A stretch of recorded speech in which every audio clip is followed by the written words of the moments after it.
and burn. Hey everybody, so tonight I am looking to discuss the 2015 film, I almost said Bad Robot, Turbo Kid. It's a 2015 film called Turbo Kid, Adam, Jesus Christ. Anyways, yeah, this is, oh my god, this movie is so much fun. Simply enough, it tells the story about a kid who is known as the Kid, and he is living in a post-apocalyptic wasteland that is 1997. I mean, the 90s were amazing in a lot of ways, so I don't really remember them being all that post-apocalyptic until the Backstreet Boys and all that shit launched, and then shit got pretty bleak pretty fast. But that has nothing to do with this. I was making some half-assed joke, who cares? Anyways, yeah, so this movie's amazing. It follows the kid who's traveling around the wasteland, and he's on a BMX, and all of the bad guys in this, of course, who are led by an individual by the name of Zeus, who is played by the always awesome fucking Sam Fisher, Michael Ironside. And so him and his baddies, mainly his main bad dude, Skeletron. Everybody's riding BMXs in this, which is awesome, and it actually really kind of makes sense, because when you think about like this sort of Mad Max world, finding gas would be tricky, but finding bicycles, they're probably everywhere. I mean, assuming the nuclear war or whatever didn't wipe them out. Oh, it doesn't matter if the nuclear war wiped most of them out. There's got to be a fucking bike somewhere.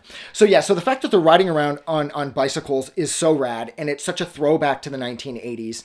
And another thing that I loved about this was the opening song, if I'm not mistaken, was the end credit song from the incredibly bad movie Rad that was released back in the 80s. So again, Rad quickly was about a BMX competition. And it's one of the best, worst movies you will ever see. It's directed by Hal Needham. It's a lot of fun. The BMX work is awesome, but the rest of the movie's a mess, especially the way it ends. But nevertheless, I loved how this record, Jesus fucking Christ. I loved how this movie opened up with the end credit track from Rad. It again cements it back to the 80s, which is very fun. And you can very, very quickly tell that they were operating on a shoestring budget, but that didn't hold them back. The blood is crazy. It's got the Kill Bill thing going for it. The violence is ridiculous and over the top. The action is well choreographed and ridiculous, especially the dude at the end who ends up with his buddies' parts of their torso stuck on his head, and he's like this sort of like totem pole person. It's so much fun. I believed the violence, even though it was completely over the top. But the violence doesn't detract from the fact that this feels to me like this is like a Saturday morning cartoon meets Mad Max, meets the end of the world, and it meets like everything I loved about being a kid in the 80s. This movie that was released in 2015 absolutely nails. I love how he's on his own, and he constructs that double hammer, which you could never use. Hammers on their own, one hammer's heavy enough. You tape two of those fucking things together, you're just not going to be able to wield that unless you're built like Schwarzenegger or some shit, you know? It's a cool idea, but it's not really going to work. I knew this guy a ways back who made a pair of nunchucks out of two hammers. He really fucked his wrist up. He damaged his wrist pretty badly trying to spin them too, and I don't think it ever really recovered. He had to deal with sort of like low-key carpal tunnel thing forever, because you really shouldn't be using hammers like that, or just like the kid in this shouldn't be using hammers like this.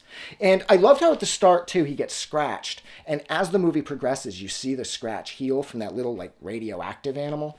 The supporting performances were amazing, but I have to say that absolutely my favorite person in this is Apple.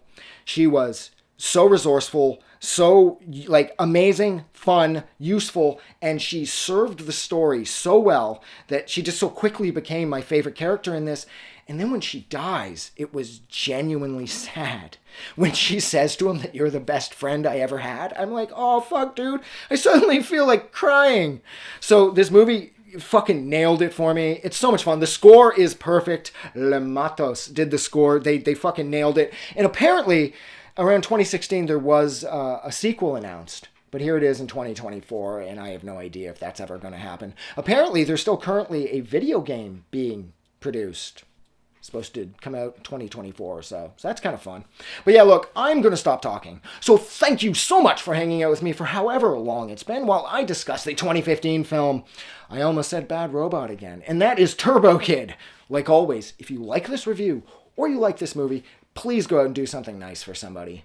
But most importantly, never forget that this world, is a hell of a lot better because you're here.